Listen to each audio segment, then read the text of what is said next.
Welcome to Birth Words. You are listening to episode number 56. Today I'll be talking with Lara Freidenfelds about her book, The Myth of the Perfect Pregnancy, and a historical perspective about miscarriage.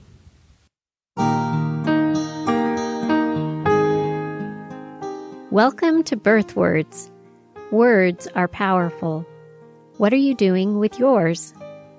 In this podcast, birth doula and applied linguistics scholar Sara invites you to be intentional, reflective, and empowering with your language as we come together to honor those who give birth. The work of Birth Words is to elevate the language surrounding pregnancy, birth, and the postpartum period. Nothing in this podcast should be taken as medical advice.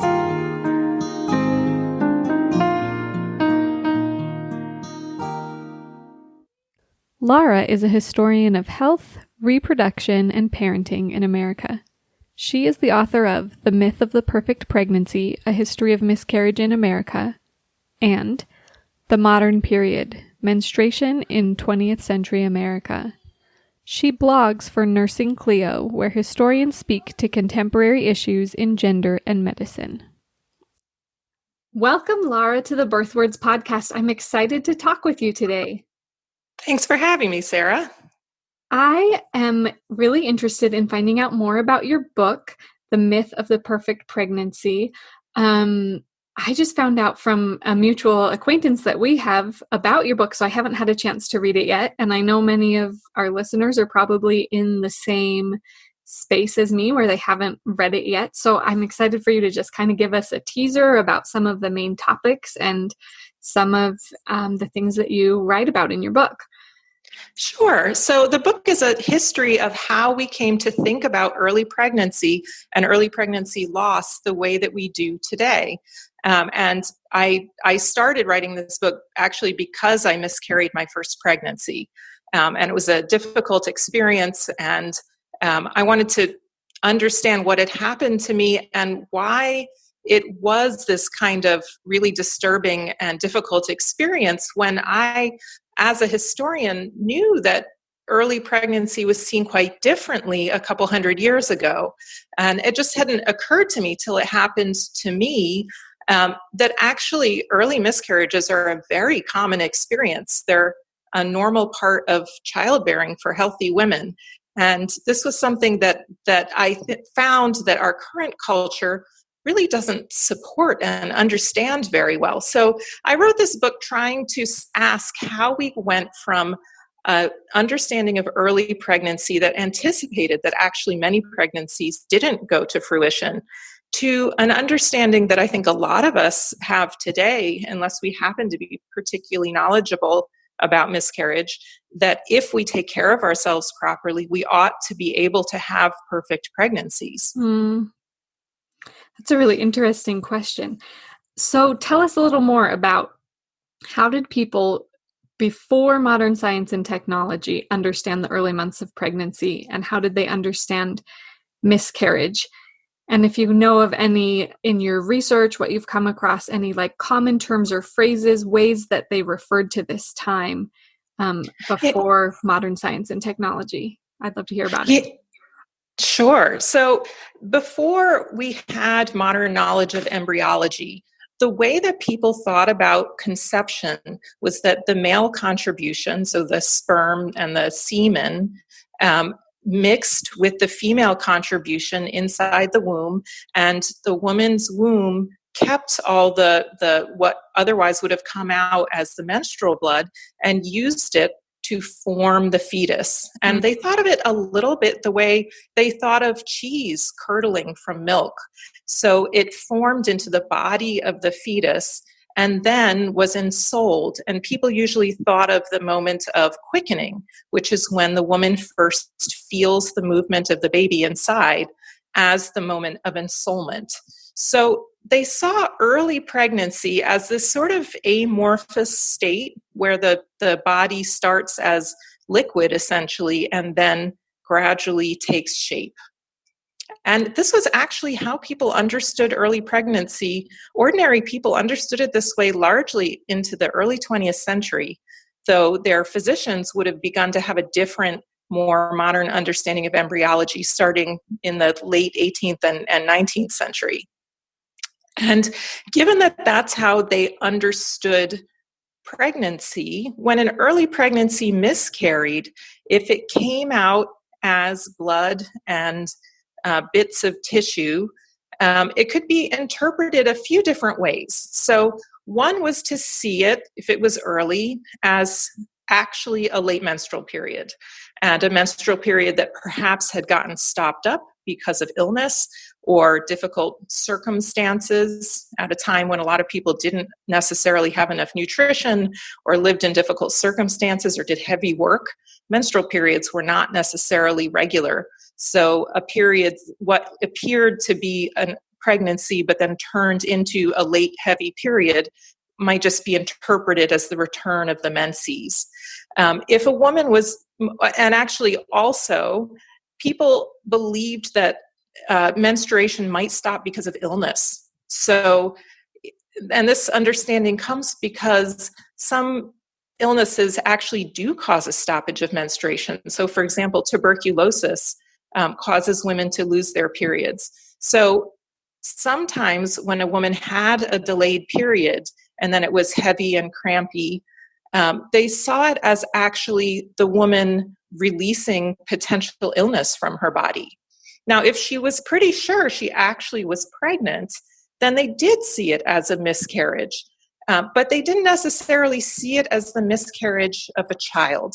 And the way they made the distinction was whether they saw the form of a child in the miscarriage. And this is if it happened before the moment of quickening. And it's important to realize that even miscarriages that might naturally occur at 9 or 10 or 11 weeks don't necessarily have the form of the baby, because before the days when we might detect a miscarriage the way we often now do through an ultrasound, miscarriages happened naturally whenever the body was ready to release the contents. And often that's a few weeks after the embryo has already died. So in early pregnancy losses, women generally saw something that didn't have the form of a child. So then they might see it as a pregnancy gone awry, but they didn't see it necessarily, therefore, as the loss of a baby. And the terms that people use actually are very interesting. So women would talk about having a miss or a mishap or an accident, sometimes as having a sprain or she sprained herself. So these were ways of talking about miscarriage as a form of sort of like sudden accident and a damage to the woman, so hurting her body, and that in hurting her body, she lost the pregnancy. Or actually, they often talked about abortion. And this is because until really the late 19th century, people didn't distinguish between miscarriages that happened by accident and miscarriages that were the result of an intended pregnancy loss, of what we would now call an abortion. So women talked quite matter-of-factly about having had an abortion, meaning that their pregnancy had suddenly ended. Wow, all of that, I'm still trying to just like soak it all in, reflect on. That's a lot of information that I wasn't familiar with, of this very different mindset of the beginning weeks and months of pregnancy, and trying to imagine. It's so different. Yeah. Right? It's so different. And yet if you stop and think, what if I didn't have a pregnancy test? Right. And I didn't have any pictures of embryos. I didn't have an app. No one had ever told me about embryology. All I had was my friends or my mother or my grandmother telling me that when you are pregnant, you know, because your period stops and maybe you have some nausea or swelling or extra urination. They might tell you the symptoms, and then it ended. What would you see, right? And what you would see would accord with these really ancient ways of understanding pregnancy and miscarriage. Really interesting. So that kind of leads into the next question, which is what knowledge have we gained and what have we lost? So we know we've gained a tremendous amount, right? When we compare it to this older way, it's hard to even imagine being pregnant but not being able to know for sure until the baby kicks. So we have fantastic pregnancy testing based on human chorionic gonadotrophin. We can find out about our pregnancies really within a day of when the blastocyst implants. We know we can find out what it looks like on an ultrasound in those early weeks. And we've developed a lot of knowledge about embryology, actually not from seeing live pregnancies in action, but from science on miscarried embryos and embryos of other species. So we have this magnificent understanding really of the process as it goes. And we see that in our materials that we use to understand our pregnancies, or that a lot of us use. So these days, pregnancy apps are very popular, and they'll take all of that embryological knowledge and translate it for you. You can sign up, and the app will tell you every day your pregnancy on day 43, and you'll see a picture of a human embryo as it typically would look on day 43, some information. But what we've lost is something that's in that app that's actually not so accurate, which is that it's telling you that this is your pregnancy or your baby on day 43, but that may or may not represent what's actually happening inside of you in this pregnancy. And that's the piece we've lost, which is that when women had 8 or 10 or 12 pregnancies, they knew that not every pregnancy went to term. It was expected that reproductive processes were a little messy and mysterious, that periods sometimes didn't come when you expect, and that pregnancies might look like a pregnancy and turn out not to be, or not work out quite how you were expecting. And people had a lot more experience with pregnancy, so they understood that to be the case. And in this way, we've gained so much wonderful control, really, over our health, over our ability to be pregnant and not pregnant when we want to be. We have wonderful contraception, but we've lost some of this, what used to be common sense knowledge about the unpredictability of human bodies. I think you hit on this really critical point, and that is the unpredictability and the lack of control in giving birth. And I think that plays out throughout pregnancy and even into giving birth, that we oftentimes feel like we ought to have more control over the process that really is less predictable than many other aspects of our lives. Absolutely. And to me, my kids, after I had the miscarriage, I had 2 children, and they're teenagers now. And, I will say that unpredictability continues. Yes. And in some ways it was, to realize that I didn't have control over pregnancy the way I expected. I mean, I hate to say it was a good thing. It was terrible to have a miscarriage, but to be able to take from it the lesson that this whole thing was going to be a lot less predictable than I might wish, that was pretty helpful. Do you feel like our modern lives generally have greater elements of predictability than the past that you're comparing to, like this pre-modern science and technology past? Do you think that life generally was less predictable? Absolutely. So part of the reason that people would have a certain perspective on miscarriages was not just the different way that they understood the science of what was going on, but in fact, more people died by far of infectious disease, for example, than died in old age the way that we expect today. People's lives in general were far more unpredictable.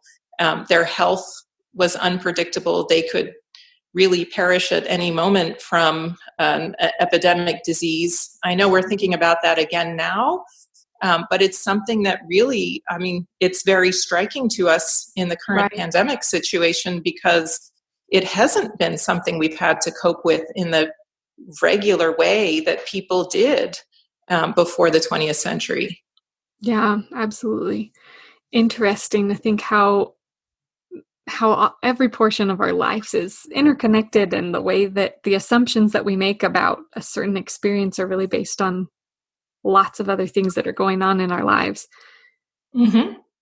So how can we regain the wisdom of earlier times without losing the benefits of modern medicine? I think that we can think more carefully about how we're using our modern medicine and our modern knowledge about how pregnancy works.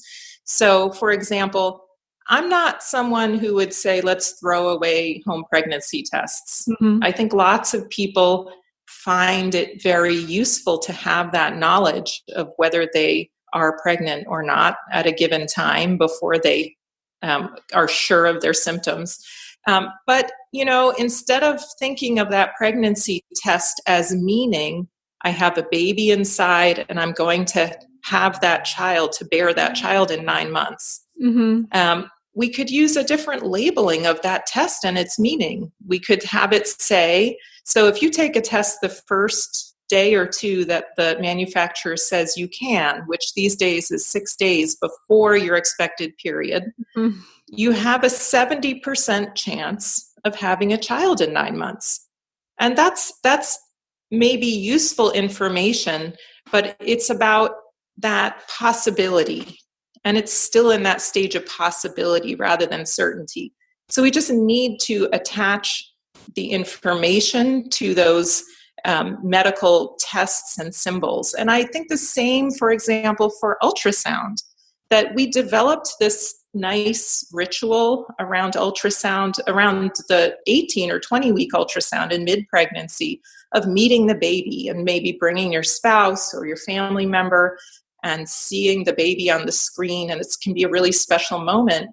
But in recent years, that same ritual has been transplanted to an ultrasound that happens more like at 8 weeks. And at that stage, a pregnancy is really not certain yet. So it's not so much that we shouldn't take a look. Sometimes it can be useful for dating the pregnancy, especially if you are planning to give birth in a modern obstetric setting where you are fairly likely to be induced. Having that information is a good way to prevent premature induction. But we probably need to be seeing that as a medical test which confirms whether or not you're really pregnant, as opposed to the same ritual that it can be in mid-pregnancy where you think of it as meeting the baby.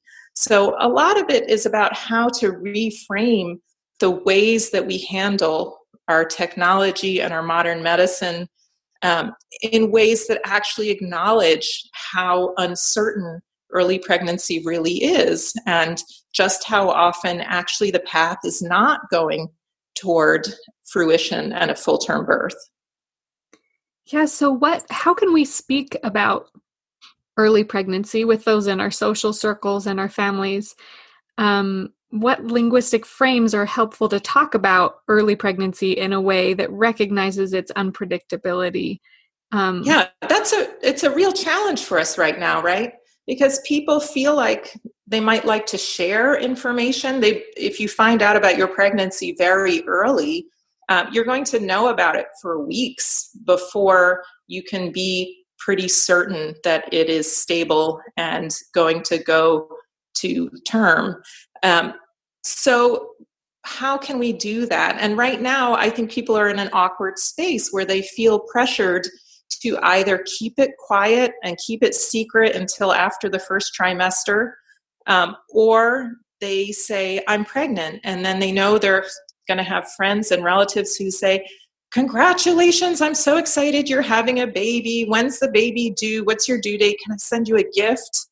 And it makes the baby maybe more real than the pregnant person is comfortable with having that be. And I think that we really should be thinking about whether there's some other way to conceptualize early pregnancy that could let us share our excitement or our need for support. And one term that I've thought about quite a lot, this is the favorite that I've come across in my research, has been a term, having a sprout. So I had a good friend who followed Ashkenazi Jewish tradition in not speaking of the baby before the birth. And she called her first pregnancy that was successful the sprout. And I thought that was really beautiful. It had this sense of hope and of growth, but without necessarily going all the way to committing to, I'm expecting a baby. And I think that's, for a lot of people, a helpful space to carve out that allows you to take off the pressure of committing to the idea that this is going to be a baby. And then if you miscarry, having that emotional burden of having a baby who died. I think that's, for anyone who has that happen, a tremendous burden. And to take that on in early pregnancy, at least for many of us, is not, we maybe don't need to. We maybe could have an alternate way. And I think this one possibility is to look for different ways to talk about an early pregnancy that's in this stage of still becoming. So I like the idea of saying, I have a sprout. What if we could go on Facebook and say, I have a sprout, and your friends could say, oh, fingers crossed, or I'm praying for you. I'll let us know how it goes. We'll be thinking of you in these next days and months. And then allow it to unfold as it does. To me, that would be really helpful, and I would have appreciated having that with my first pregnancy and miscarriage. Yeah, you don't lose the hope that you want to have when you find out that you are pregnant, but it also doesn't carry the weight of anticipation if it's, especially like you said, doesn't come to fruition. Yeah, and it allows people to get the kind of social support they might be looking for. For myself, I actually did tell people about my pregnancy, but mostly out of naivete. I didn't really know that I might have a miscarriage. And in the end, I was glad I did, because it was important for me to hear from all my friends who it turned out had also had miscarriages, and I just didn't know. And that social support was tremendously valuable for me. So having some other way to talk about it that's not so emotionally weighted would actually, I think, allow more people to talk more freely about it. And in the end, we'd actually get more mutual social support when it does happen.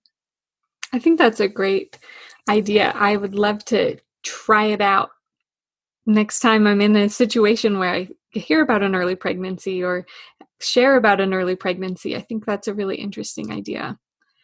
Well, if your listeners have any thoughts about it, I know that I'm starting to ponder what this might look like. I'm at an age when I have not really thought about making memes, but I've been told that I should probably figure some out. And I actually think that would be really valuable. And I'm open to the idea of people helping me figure this out together, because I think this really could be an important community project for how we can take care of each other. Yeah, I think that's a great idea. And I will share about this episode on social media and give people a chance to respond and share their thoughts or ideas or make memes or whatever they want to do to respond. That would be wonderful. So if our listeners want to read your book, how can we find it? The book is called The Myth of the Perfect Pregnancy, A History of Miscarriage in America. And the easiest way to buy it really is to buy it on Amazon. If you prefer local bookstores, they also will be able to order it for you if you prefer to support your local bookstore. That's a great way too. And as well, I write on this topic and other topics in medicine and gender and disability as well for a blog called Nursing Cleo. And all of my blog posts and some op-eds from the Washington Post are archived on my website. So you can look me up at larafreidenfelds.com. Awesome. Thank you, Lara, for joining me and for talking a little bit about your book. It sounds really fascinating. Thank you. Thank you for sharing this with your listeners. I'm really looking forward to hearing their ideas and thoughts about all of this. Yeah, great. Thanks. Thank you. If you're interested in sharing your ideas or experiences on the podcast, go to birthwords.com. If you're liking what you hear, please leave a review on your podcast app. For more resources about language for a better birth, subscribe to the monthly newsletter at birthwords.com and follow Birthwords on Instagram and Facebook.